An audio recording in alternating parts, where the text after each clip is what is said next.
En el nombre del Padre, del Hijo, del Espíritu Santo. Amén. Ven, Espíritu Santo, entre nosotros, ilumínanos para entender tu palabra y tu mensaje. Amén. Hoy vamos a cambiar como de tópico. Veníamos hablando de los libros sapienciales. Quiero empezar con los libros proféticos. Y vamos a empezar con el grande, Isaías. Pero vamos a hablar un poquito de este movimiento profético que había casi desde que empieza el Señor en su revelación en Abraham. Pero el primer profeta, hay 4 profetas mayores y 4 profetas menores. Se llaman profetas mayores porque el libro es más gordo, eso es todo. Profetas menores porque el libro es más cortico. Pero dentro de los 4 profetas mayores, que son Isaías, Jeremías, Ezequiel y Daniel, quizá Isaías tiene como un lugar preponderante por todo lo que reunió en sus profecías y todo lo que le pasaba. Pero hablemos un momento de qué era eso de el movimiento profético. La Biblia nos enseña varias cosas. Como siempre, vamos a utilizar la Biblia de Jerusalén, una Biblia de estudio muy buena, y dice: había un movimiento que se narra en el primero y segundo libro de Reyes, que habían como 400 profetas, era una escuela profética, 400 profetas, que mire cómo lo describe aquí, que es bien, me van a entender y van a empezar a ubicarme de muchas maneras. Dice esto: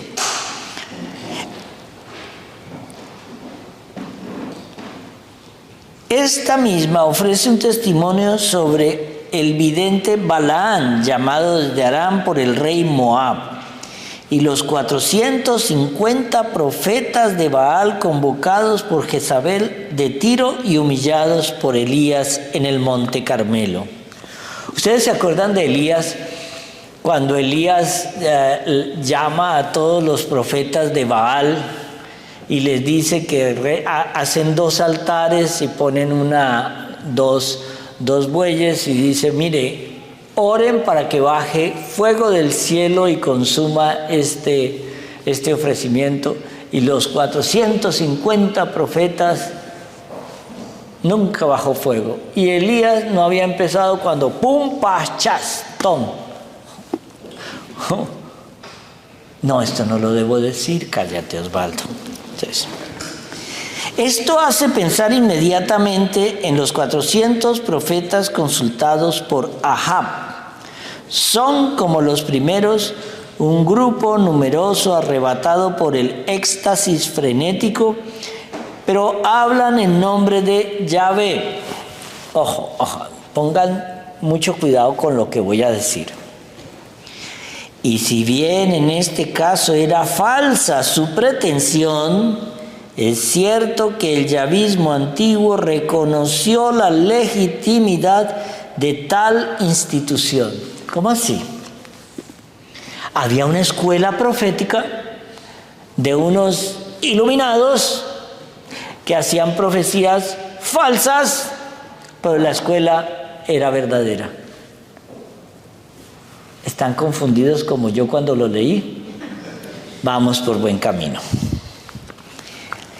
Y si junto a Samuel aparecen hermandades de inspirados, Samuel, ¿se acuerdan? Y en la época de Elías, grupos de hermanos profetas mantienen relaciones con Eliseo, que luego desaparecen salvo una alusión en Amós. Miren esto. Ahorita vamos a entrar en el siglo XXI. Grupos de excitados por la música. Estos profetas entraban en trance colectivo que se contagiaba después a los asistentes, o bien remedaban a los profetas con acciones simbólicas. Miren esto. ¿Qué similitud ven ustedes entre estos primeros grupos proféticos y un concierto de estas estrellitas nuevas pegadas con mocos? Ay, es que fulanita de tal canta y baila y todas son... ¿Sí ve? Es una psicosis colectiva que se pega. Mire que yo no he mencionado a ningún artista. No he dicho Taylor Swift, no he dicho nada, a ninguno. Pero curiosamente, todos estos artistas modernos utilizan una técnica y hoy utilizan símbolos satánicos para excitar a la gente. Pero como somos idiotas, no nos damos cuenta del mensaje que llega a nuestro inconsciente y actuamos como inconscientes. Se da un caso análogo cuando Eliseo recurre a la música antes de profetizar. Más frecuentes son las acciones simbólicas de los profetas. Por ejemplo, Agías de Silo, también Isaías, con frecuencia Jeremías y sobre todo Ezequiel. En el curso de estas acciones o fuera de las mismas, se conducen a veces de un modo extraño. Puede pasar por estados psicológicos anormales, pero estas manifestaciones extraordinarias nunca constituyen lo esencial en los profetas, cuya actuación y palabras ha conservado la Biblia. Estos se distinguen claramente de aquellos exaltados de las antiguas hermandades. Algunos hemos tenido la oportunidad de asistir a videntes de la Virgen, y hemos tenido la oportunidad de ver anormalidades. Cuando yo era periodista, un día me mandaron a una zona en Colombia, se llama cerquita Vallasolano, donde habían los indios emberacatíos. Y estaba grabando mi documental yo, en aquella época, y curiosamente el chamán lo que nos pidió en aquella época fueron algo así como, nos pidió 200,000 pesos, que eso es nada, y 3 botellas de aguardiente para empezar y poder entrar en trance. ¡Oh! Yo con una ya entro en trance, pero él pidió 3. Y le llevaron un niño que tenía una barriga de esos niños que están llenos de parásitos. Tendría unos 12 o 13 años y el niño estaba muy malo, muy grave. Y el hombre empezó a beber. Además tenía que ser a las 12 de la noche. Llegamos, nos deja el carro en la carretera, una carretera, ya pueden imaginar cómo es una carretera en la mitad del Chocó, como a 1 hora de Vallasolano, no recuerdo. Y teníamos que, ahí nos recibía un guía de los emberacatíos y nos metíamos como 1 o 2 horas en la parte más selvática de allá y llegábamos a un caserío donde estaba el chamán, que tenía fama. Y él empieza a beber y a beber y a beber. Lo que me extrañó es que nunca nos brindó ni un trago.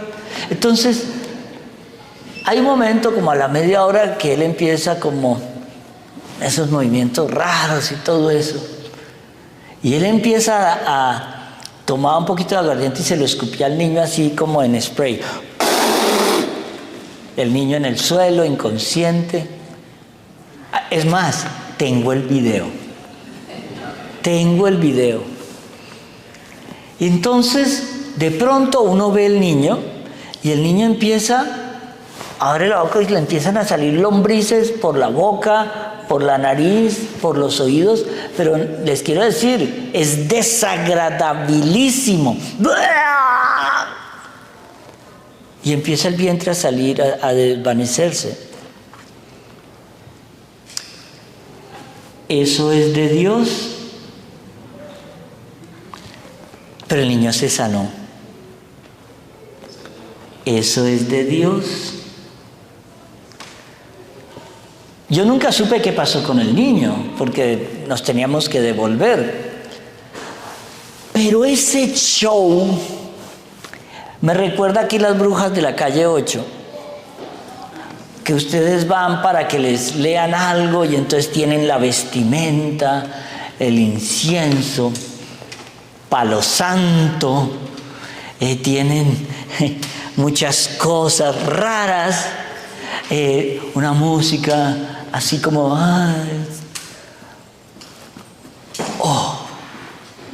voy a liberarte de eso que te atormenta.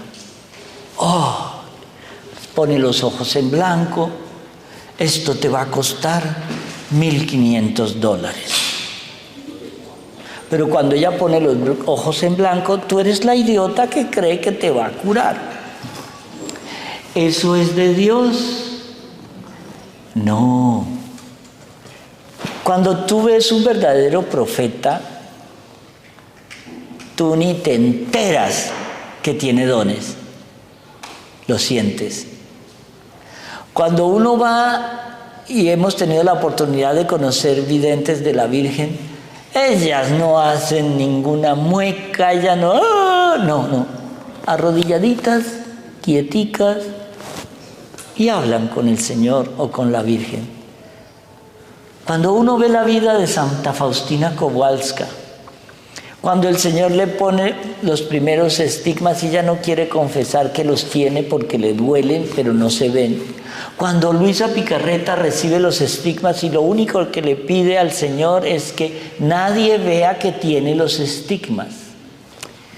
Ahí empezamos a entender una cosa en los profetas que es muy, muy interesante: la humildad. La humildad. Y hoy, 24 de junio, es lindo porque es un día en el cual celebramos el nacimiento de San Juan Bautista. Humildad. Entonces, cuando uno ve este comienzo de los profetas, cuando uno ve qué es el profetismo, yo no puedo hablar de Isaías, por eso no he empezado, todavía no he mencionado a Isaías quién es ni qué hace, hasta que no entendamos qué es el movimiento profético de hace 3,000 años o 2,000 y pico de años. Y decimos aquí, con toda probabilidad, deriva de la raíz significada a llamar, a anunciar. El Nabí sería el llamado.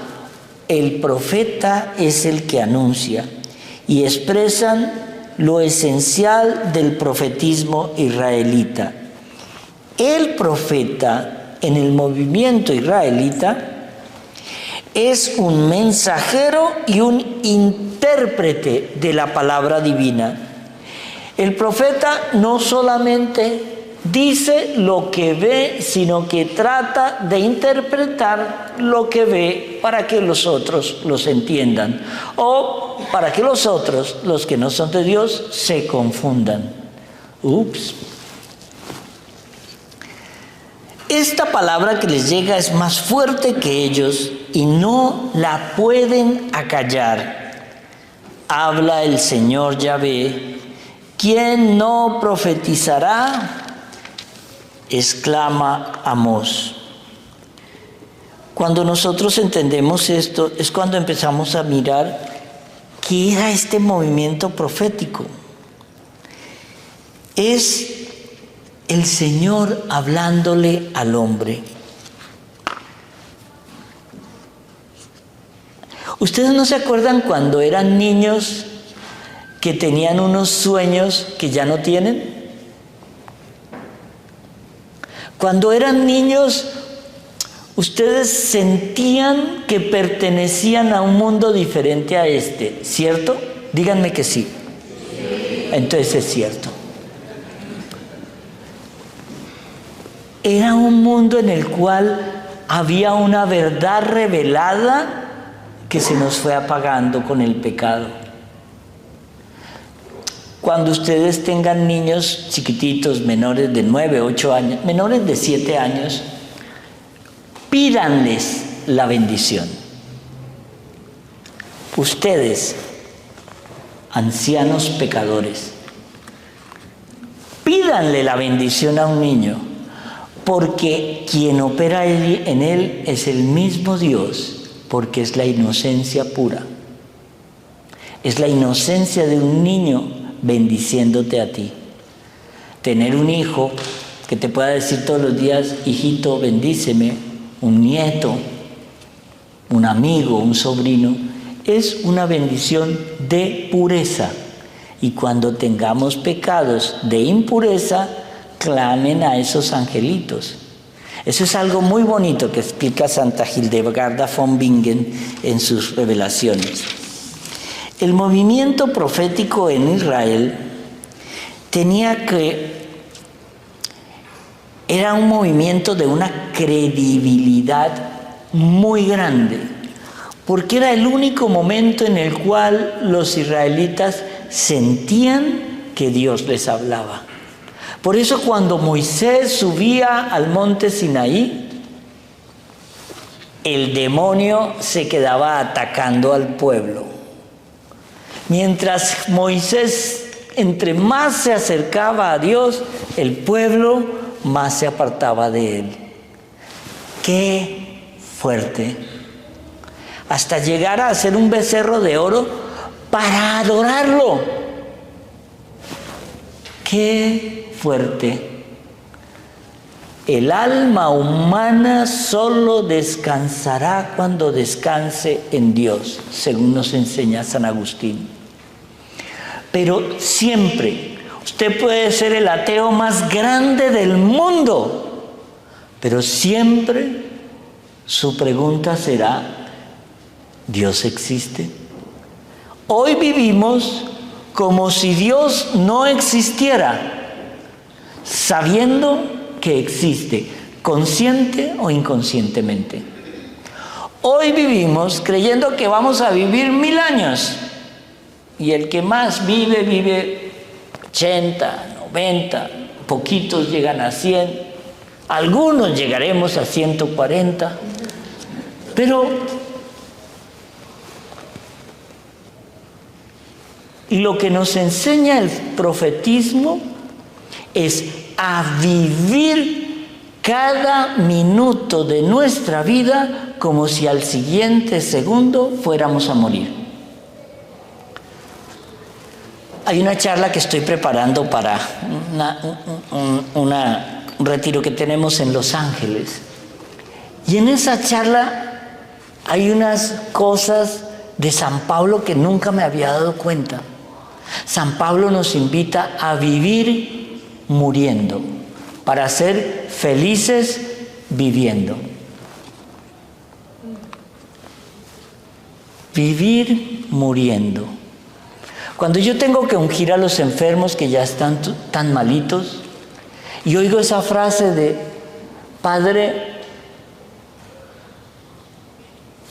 me dieron 1 mes de vida y quiero alargar cada segundo, pero va demasiado a prisa. Si hoy te dijeran a ti que tienes 1 semana de vida, ¿qué harías? 1 semana de vida. ¿Qué harías? Hay gente que siempre contesta lo mismo, arreglaría todas mis finanzas. No, eso es un desastre, ya no lo arreglas.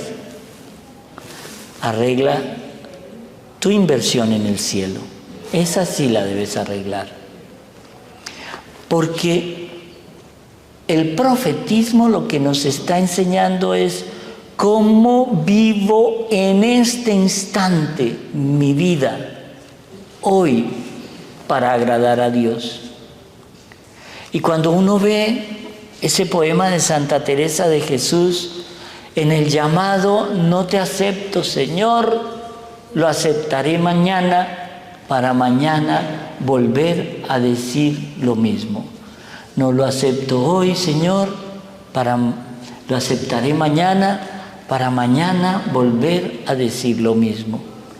Hoy voy a cambiar, no hoy, mañana. Hoy voy a dejar de pecar. Bueno, un último pecadito hoy, mañana. Eso se llama apego al pecado. El profetismo nos enseña desapego al pecado, apego a la vida eterna. Entonces, cuando vamos a entrar aquí, vamos a ver cosas bien lindas de Isaías. El profeta Isaías nació hacia el año 765 antes de Cristo, el año de la muerte del rey Osías. En el 740 recibió en el templo de Jerusalén su vocación profética y la misión de anunciar la ruina de Israel y de Judá en castigo de las infidelidades del pueblo. He preparado como un resumen poco a poco en cada capítulo y si lo encuentro, así que está. Miren esto. Lo primero que recibe Isaías son visiones asombrosas.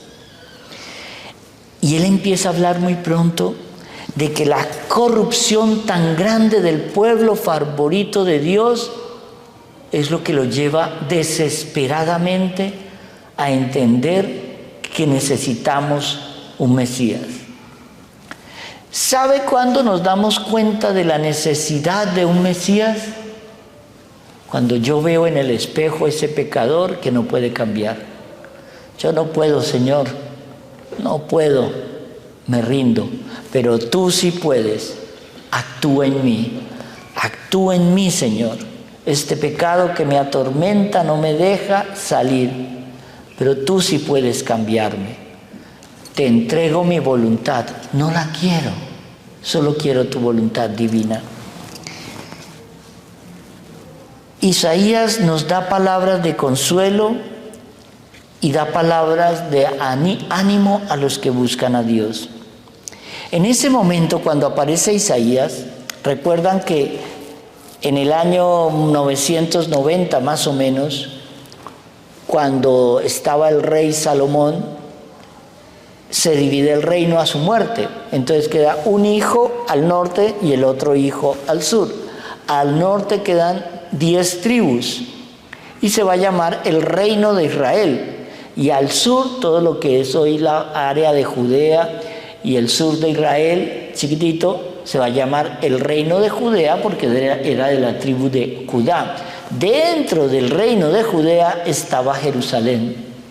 Pero la Israel del norte se había prostituido tanto que es Isaías en ese momento cuando vive lo que es la destrucción o invasión por los asirios del norte de Israel.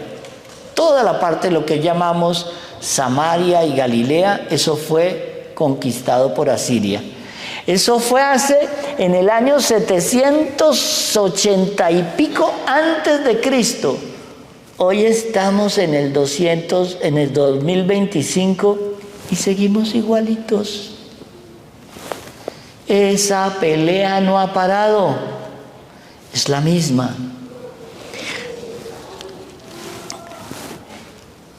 Él se quejaba de la injusticia, de la idolatría y de la corrupción predominante. Es cuando él recibe ese nombre que va a significar Yahvé es salvación, Isaías. En estos días que nos tocó ir a un retiro en Dallas, nos presentan a una parejita. ¿Y tú cómo te llamas? Carlos. ¿Y tú, la mujer? Isaías fue. Isaías. Y le digo yo, ¿pero cómo así? Sí, no, era que a mi papá le gustaba Isaías y yo nací mujer, pero me puso Isaías. Y entonces él nos contaba, no, pues yo tenía problemas porque cuando me decía estoy saliendo con Isaías, era un lío. Entonces me causó una parejita muy linda, muy linda. Entonces, ese es el significado. Isaías nos dice, la tierra estaba destruida y la hija de Sión era un muladar, era algo asqueroso. ¿Qué era lo que Isaías veía de muladar? Uno, que ya no había adoración. Dos, que ya no había conciencia del pecado. Usted puede hacer lo que quiera, pero no hay conciencia del pecado. Y tres, era el desorden sexual lo que más mataba a ese pueblo. Y era Sión, era el templo, era lo más sagrado que tenían. Y habían permitido profanar el templo de la manera más asquerosa, porque Salomón permitió meter estatuas de demonios para que fueran adoradas dentro del templo de Jerusalén. ¿Ustedes pueden imaginar eso? A uno no se le imagina, yo nunca me imaginaba que pudieran permitir idolatrías en el Vaticano o en iglesias. Nos tocó ver eso cuando metieron a la tal Pachamama en un templo católico en Roma y encima un grupo de monjas arrodillados ante eso. Tema para otra charla. Las cabezas de los dirigentes estaban podridas y Dios a través de Isaías llamaba a su pueblo a que se lavara y se limpiara y se purificara. Eso lo vamos a entender. Les quiero leer Isaías, el primer capitulito de Isaías para entender muchas cosas. Visión que tuvo Isaías, hijo de Amós, tocante a Judá y Jerusalén en tiempos de Osías, Jotán, Ahaz y Ezequías, reyes de Judá. Recuerden, él profetizó para ese reino porque el reino del norte fue destruido por los asirios, pero el reino de Judá al sur va a ser destruido hasta el 586 antes de Cristo por los babilonios. En otras palabras, mírenlo en el lenguaje de hoy. El reino del norte, este es Israel, ¿cierto? Israel. Toda esta parte norte es invadida por lo que hoy llamamos Siria. Parte de Líbano. ¡Pam! Invaden y destruyen. La parte del sur va a subsistir unos 200 años más. Y es invadida por Babilonia, lo que hoy llamamos Irak. Bagdad, ¿le suena ese nombre? Y luego va a ser un rey persa, el que libere a los judíos de Irak y los deje regresar. Ese rey persa es el rey Ciro. ¿Quiénes son los persas? Irán. Ustedes sí se dan cuenta de lo que está pasando hoy, es lo mismo de hace 2700 años. Es la misma. Me callo. Iba a decir imbecilidad, pero no es imbecilidad. Pero bueno, lo primero que hace él es hablar contra el pueblo ingrato. Oíd cielos, escucha tierra que habla Yahvé. Hijos crié y saqué adelante, pero se rebelaron contra mí. Conoce el buey a su dueño y el asno al pesebre de su amo. Pero Israel no conoce mi pueblo, no discierne. Y profetiza lo que sería el castigo de Judá, cuya capital es Jerusalén. Hay gente pecadora, pueblo tarado de culpa. ¿Por qué creen que me gusta la palabra tarado? Isaías es un bacán. Raza de malvados, hijos de perdición, han abandonado a Yahvé, han despreciado al Santo de Israel, le han dado la espalda. ¿Dónde golpearos ya, rebeldes contumaces? La cabeza toda está enferma, todo el corazón debilitado. De la planta del pie a la cabeza no queda en él cosa sana. Golpes, magulladuras, heridas frescas, ni cerradas ni vendadas, ni ablandadas con aceite. Vuestra tierra está desolada, vuestras ciudades calcinadas. Vuestros campos ante vosotros se los comen los extranjeros. Todo ha quedado en desolación, como devastación de extranjeros. Ha quedado la hija de Sión igual que cobertizo en viña, como albergue en pepinar, como ciudad sitiada. De no haberos dejado Yahvé Sabaoth un residuo minúsculo, seríamos como Sodoma, parecidos a Gomorra. Pónganse en la situación de hoy. Cuando uno ve estas ciudades de la Franja de Gaza totalmente devastadas por los bombardeos, ahorita van a ver más adelante cómo Isaías profetizó ya eso. Pero como estamos preocupados por qué hacen las Kardashian, entonces estamos mal. Pan y circo para que la gente no piense lo que verdaderamente importa. Pan y circo. Eso es lo que tenemos hoy. Pan y circo. ¿Qué es lo primero que el comunismo le quita a la gente para que no piense en otra cosa? La comida. Cuando mis hermanos cubanos, venezolanos, tienen que hacer colas para conseguir leche, colas para conseguir pan, colas para conseguir carne, no tienen tiempo de pensar en lo importante, sino qué voy a comer hoy. Si ve que es un pensamiento político peligroso.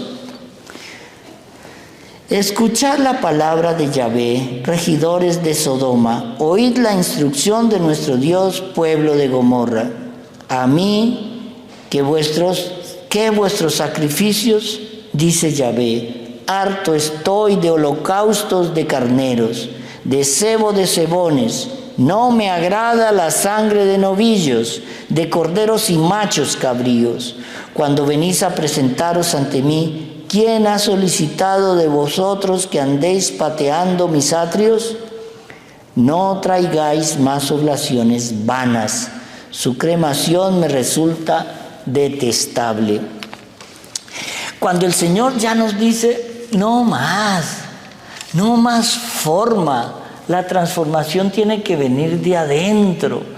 Nosotros tenemos que sentarnos a pensar en el Señor, sentarnos a discernir qué estoy haciendo con mi vida, qué estoy haciendo. ¿Cómo estoy construyendo mi eternidad? Y si no te importa la eternidad, ya sabes dónde la vas a vivir, pero no es allá. Lavaos, purificaos, apartad vuestras fechorías de mi vista, desistid de hacer el mal y aprended a hacer el bien. Buscad lo que es justo. Reconoced los derechos del oprimido, haced justicia al huérfano, abogad por la viuda. En estos días estaba haciendo una lectura combinada entre Santa Catalina de Emmerich y unas revelaciones muy bonitas que pasamos por alto en San Pablo. Hablaba de una cosa linda, esos 3 días después de la muerte. Isaías nos revela algo más adelante bien interesante. ¿Qué pasa en el momento de la muerte? El bicho viene a cobrar. Eso lo pueden tener ustedes seguro. Porque si el bicho en su mentira y desfachatez, se apareció ante la habitación de San José para pedir su alma, estando a la derecha el Señor y a la izquierda la Virgen, imagínate lo que nos queda a nosotros. Cuando Él amanezca, yo siempre digo, cuando Él recoge ese ramillete de banderas rojas para cobrar, ¿cuál ramillete? Cuando Él traiga un camión de banderas rojas nuestras para cobrar. Un ramillete tiene algunas personas, pero de nuestra vida. Y dice una cosa muy linda Santa Brígida: un momento de ternura que hayas tenido con la Virgen. Cada Ave María del Rosario es como un haz de luz que sale del corazón de la Virgen hacia ese hijo. Hay una anécdota que cuentan de un sacerdote que vegetó su vida sacerdotal y no creía en la Eucaristía, ya no creía en el rosario. ¿Por qué?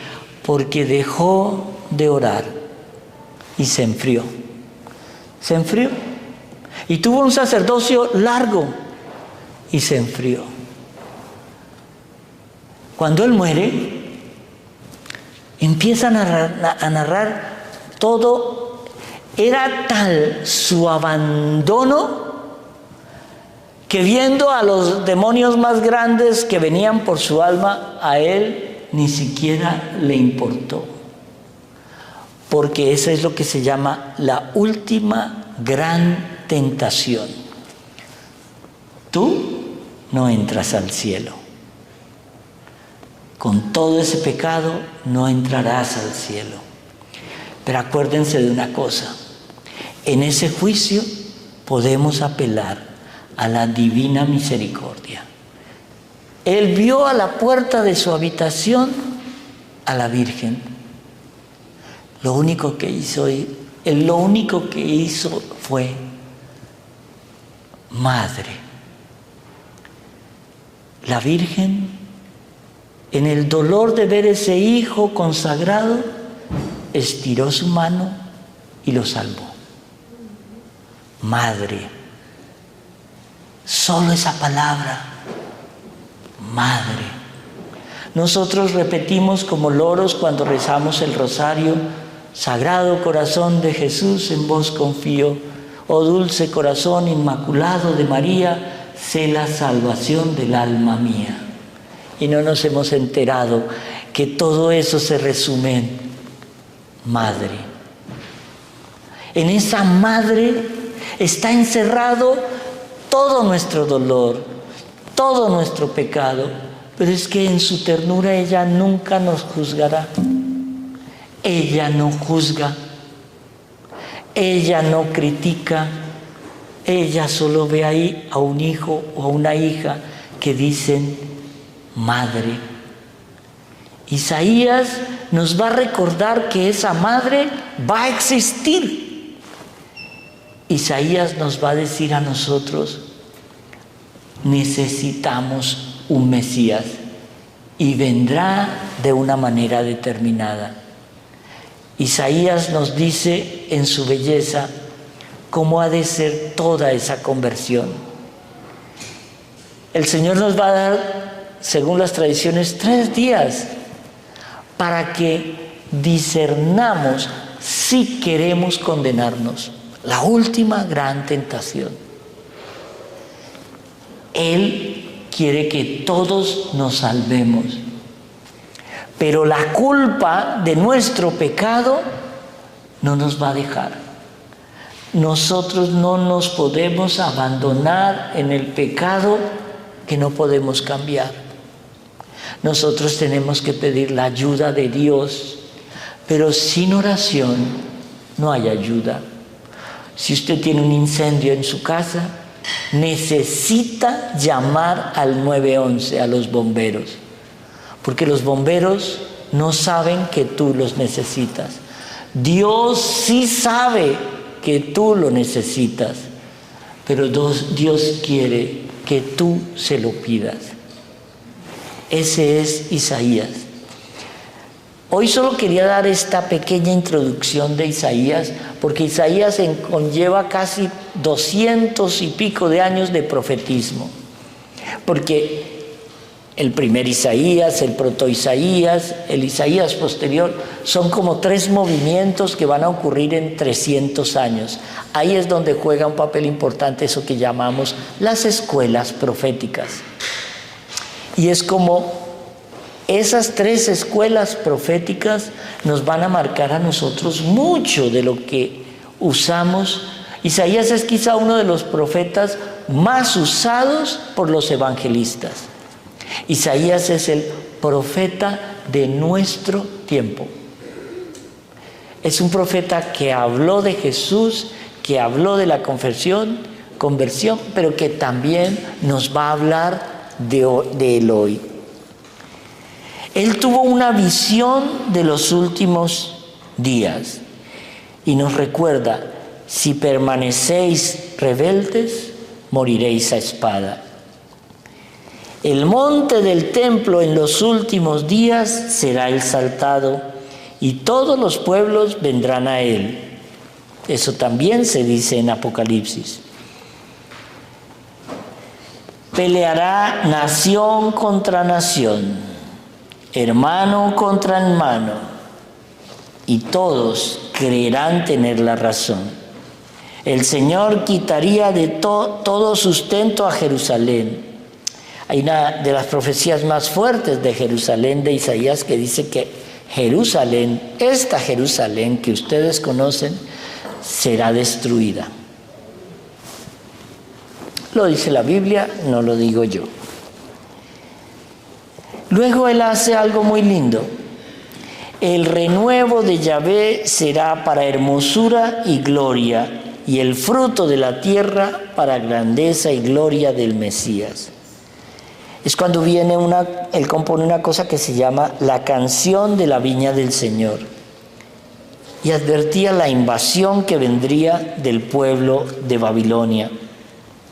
Y entonces, cuando el Señor lo llama, él se siente tan indigno de llamarse profeta de Dios y cree que, ¿cómo es que Dios me ha llamado a mí, a un pecador tan grande? A alguien que no quiere dejar su pecado y que pecaba tanto con la boca.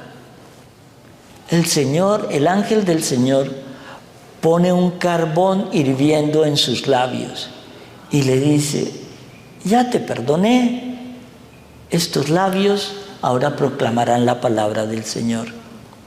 Hoy sintamos en esta Eucaristía que el Señor, a través de su ángel, va a poner un carbón ardiente en nuestros labios para que sintamos su perdón y sintamos que nosotros tenemos que ser esos heraldos, esos propagadores, esos pregoneros de la palabra del Señor. Hoy estamos empezando Isaías. Solo quería hacer esta pequeña introducción para que empiecen a leer Isaías. Es un libro larguito, pero de una enseñanza y de una belleza increíble. Pidámosle al Señor que no solamente ponga ese carbón ardiente en nuestros labios, sino que lo ponga en nuestra cabeza, en nuestro corazón, en nuestros actos, para que queme y aniquile ese pecado que nos atormenta y para que sea su voluntad divina quien nos guíe de ahora en adelante. Amén.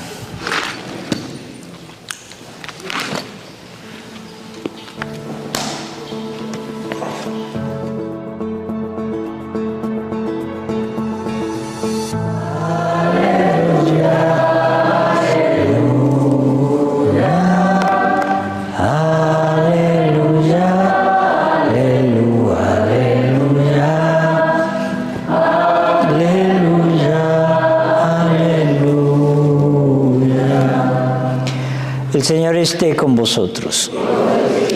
Lectura del Santo Evangelio según San Lucas.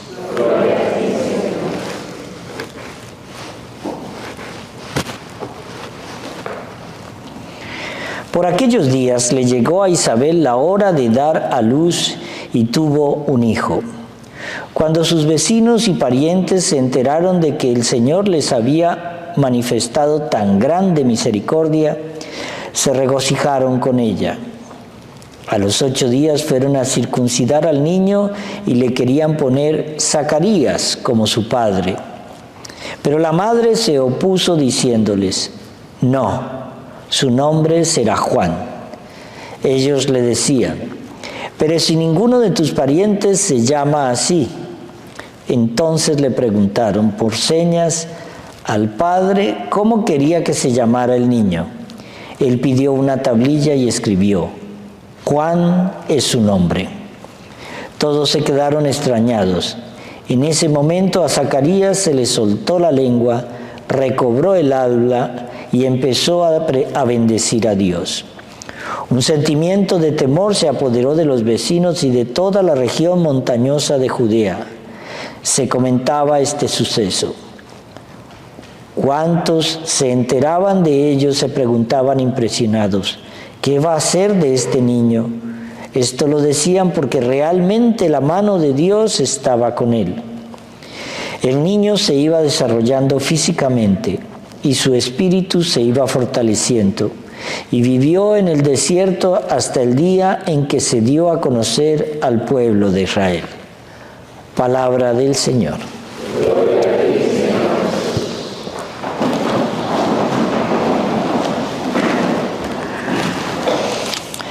Este evangelio siempre me deja ese sabor de boca de: ¿qué vecinos más metiches? ¿Qué les importa? Pero era la costumbre de la época. En estos días he descubierto un libro que creo que se llama Ejercicios Espirituales de Padre Pío. Y el 24 de junio él tenía una costumbre que es una especie de consejo. Bueno, ya será para el 24 de junio del año que viene, porque ya no lo hicieron. Pero él se levantaba muy temprano, a hacer unas oraciones especiales para el precursor del Hijo de Dios, el precursor. Y yo hice como una especie de resumen del resumen de un resumen que yo vi, ¿cierto? Porque claro, un libro así hay que resumirlo y luego tratar de meterlo en 12 minutos. Y entonces había algo bien interesante. El Señor nos manda a hacer un profundo discernimiento. Y lo primero que hacía Padre Pío era ayuno. Pero no un ayuno de comida, no, un ayuno espiritual, porque el alma también necesita dieta.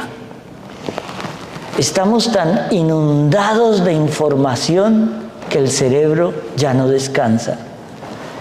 Antes, cuando uno quería ver las noticias, tenía que esperar al noticiero de las 7 de la noche durante todo el día para ver ese noticiero, que era, si querías ver las noticias un poco más analizadas, teníamos que esperar hasta el otro día que saliera el periódico, ¿te acuerdas? Bueno, aquí que se van a acordar de eso, si en la época ellos tampoco leían el periódico, pero bueno. Él pedía un ayuno espiritual, él se iba solo. Y lo podemos hacer en nuestras casas. Váyanse a un sitio solos, un lugar en la casa donde nadie los moleste, un lugar en la casa donde se van a sentar solos por 15 minutos. O apague el celular porque el demonio te va a llamar cada 5 minutos en el nombre de tu novio, tu marido, tu hijo. No, apaguen el celular, que si usted está con Dios en esos 15 minutos, nada, el mundo no se acaba. Puede vivir el mundo sin que estés conectado. 15 minutos. ¿Por qué? Porque San Juan Bautista no se fue al desierto para aislarse. se fue al desierto para encontrarse. Se fue al desierto para poner sobre el pedestal los pecados más grandes que tenía. Se fue al desierto para decirle al Señor, ¿qué quieres que haga? Son 15 minutos, yo no les estoy diciendo 1 hora. En la mañana, que no tenga que ser sola, háganlo diario. 15 minutos.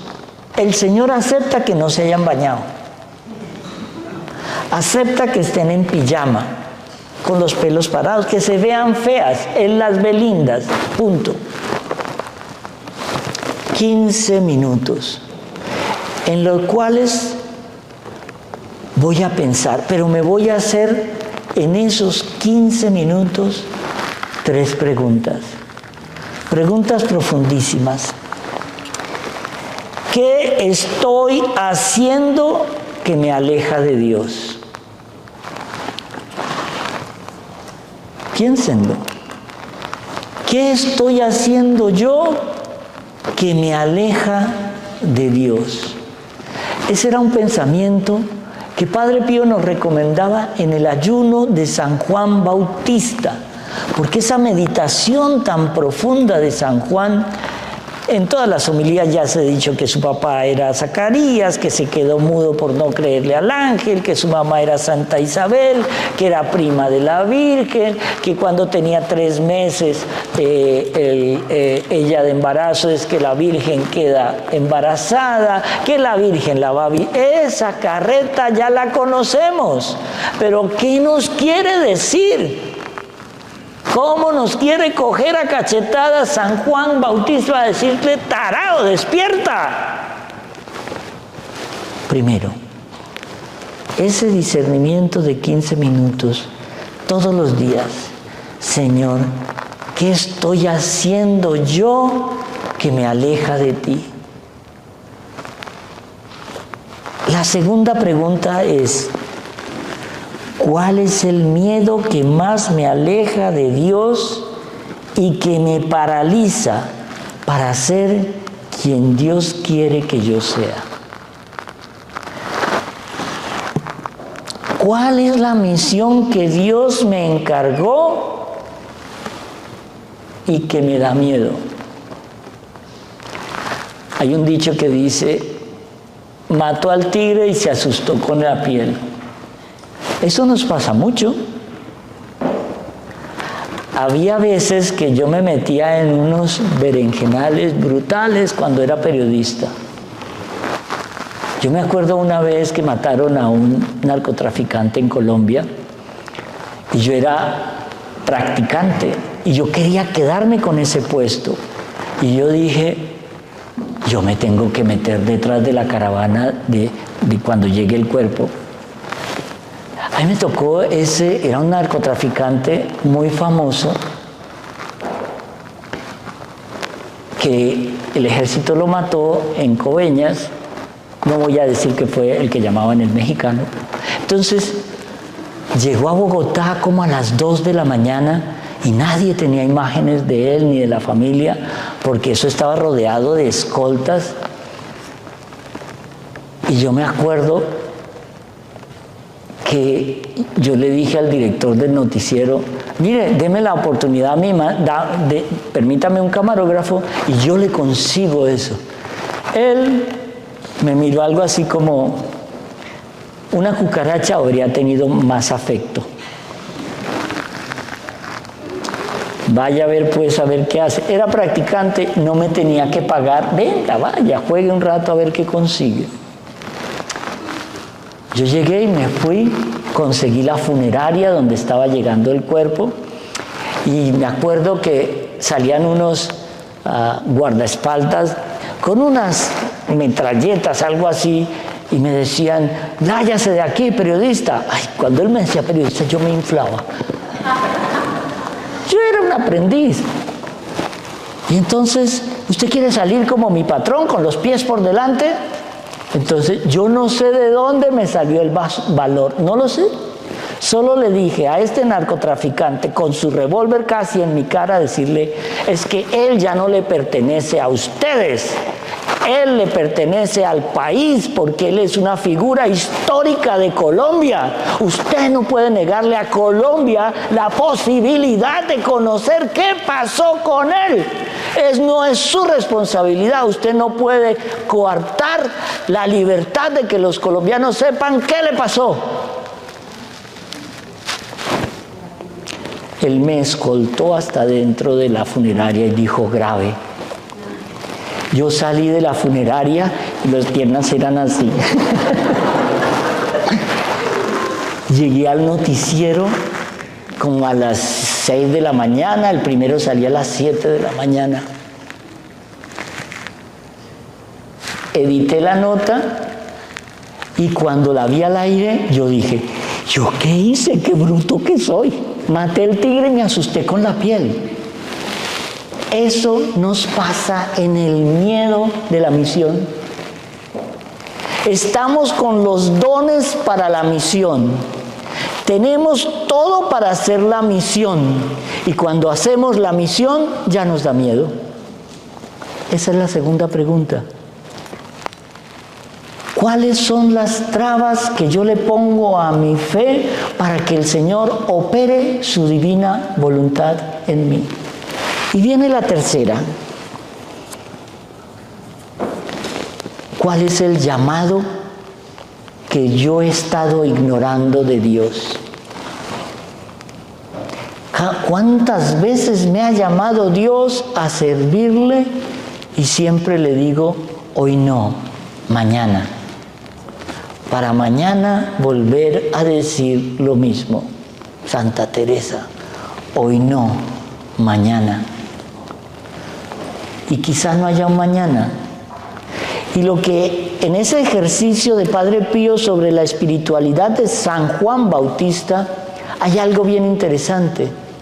Él nos dice: cojan esos 5 minutos, cojan un papelito y escriban. Respondan, pero no piensen, hagan como escritura automática. ¿Qué estoy haciendo yo que me aleja de Dios? ¿Qué es lo que estoy haciendo yo que no me deja vivir mi fe? Automáticamente sale la pereza, el nombre de una persona, cualquier cosa. No asistir a la misa, no rezar, rápido. La segunda pregunta: ¿cuál es el miedo que me paraliza para no dejar que Dios actúe en mí? Y la tercera: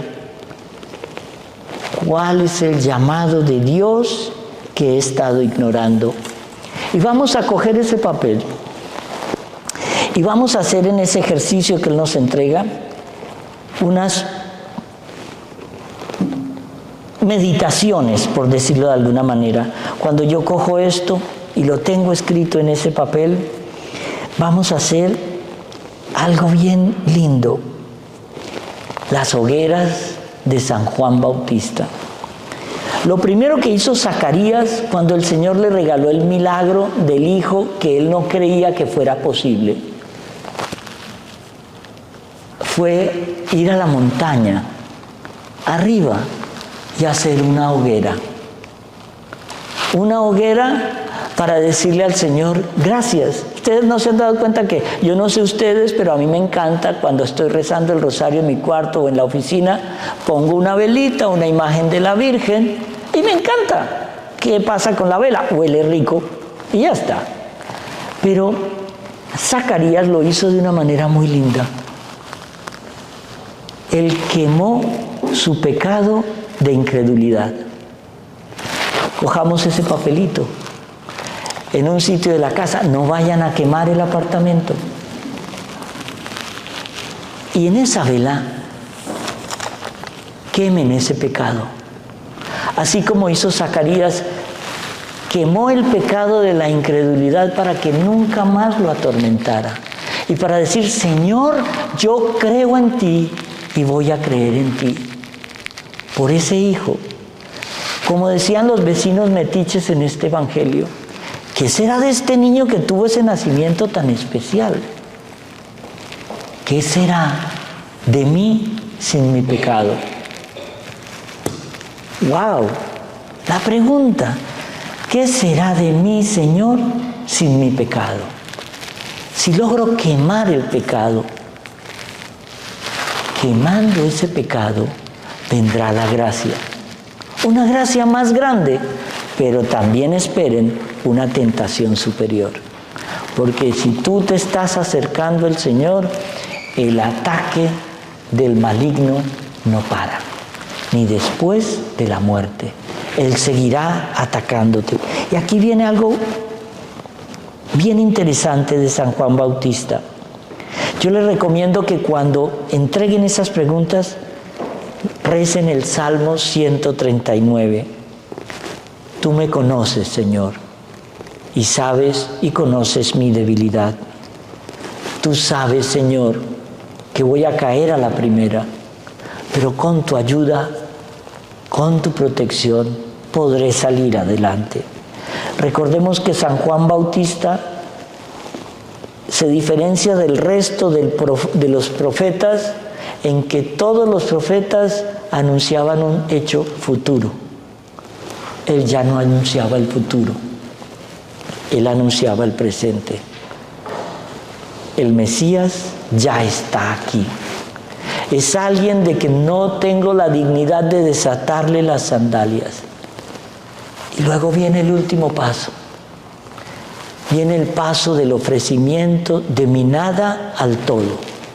Porque el todo quiere mi nada. Y es decirle al Señor, Señor, me he equivocado tantas veces y tan profundos son mis pecados, son de un color rojo escarlata que no se va. Pero la ternura de Dios y su inmensa misericordia no le importa el tamaño de tu pecado. Él puede volver tu alma blanca como la nieve. El Señor nos regala cada día esa oportunidad de volver a Él. San Juan Bautista fue el precursor de ese Mesías, el anunciador de que Él ya está aquí. Él nos ha dicho y nos dijo hace 2000 años, el Mesías ya llegó. Y nosotros tenemos que ser otros bautistas, llevándole a todos nuestros hermanos esa palabra de fe, eso que a mí me movió, esa ternura que recibí del Señor, ese amor que yo no he sabido aceptar, porque es que el Señor nos ama con locura y llora el que no entendamos que lo amamos. Él llora cada minuto, porque cada vez que alguien le dice, es que no sé si tú me quieres, Señor, y Él se está derritiendo de amor, se derritió en amor en la cruz. Y abramos el corazón para entender que nos dio una misión, que nos dio un don, que nos dio una sabiduría para que llevemos su palabra a los otros. Ese es el mensaje de hoy. 15 minutos de oración. Contestemos esas 3 preguntas. Quememos ese pecado y elevemos al Señor nuestra nada. Amén.